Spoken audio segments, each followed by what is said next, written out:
case briefs, and so much more. LSData's got what you're looking for. In an intriguing Wall Street showdown, Edper Equities Ltd found itself in the crosshairs of a lawsuit filed by Brascan Ltd.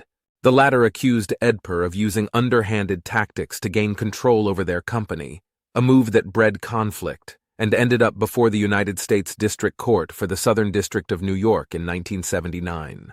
The rumblings began when Edper Equities tried to acquire Brascan through a tender offer, which was flatly rejected by Brascan's management. Unfazed, Edper proceeded to bypass public notices and quietly snapped up more than 3 million shares of Brascan on the Amex stock market. Miffed by these guerrilla tactics, Brascan swung into action, enlisting the court to drop a temporary restraining order on Edper. Further, they lodged a lawsuit accusing Edper of various breaches of the Securities Exchange Act of 1934, a formidable statute designed to safeguard against fraudulent activities in securities dealings. Before diving into the nuts and bolts of the case, the court first had to determine the extent of intentions, or scienter, needed to initiate a lawsuit under Rule 10b-5 of the Act. This rule makes it illegal to commit fraud or manipulative tactics in the sale or purchase of securities.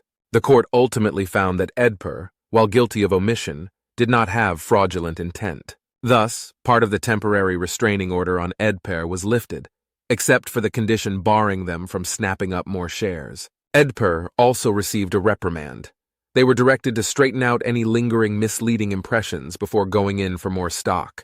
While the court nixed Brascan's request to have Edper sell its illegally procured shares, it did affirm Brascan's right to shield its shareholders' interests. The court concurrently veered against Brascan, capitalizing on the situation to sabotage actions that could potentially favor stockholders. In the end, this case provided a telling reminder. In the high-risk game of corporate conquest, both aggressor and defender must play by the rules, even if the war takes place in the labyrinthine world of securities law. Case briefs, and so much more.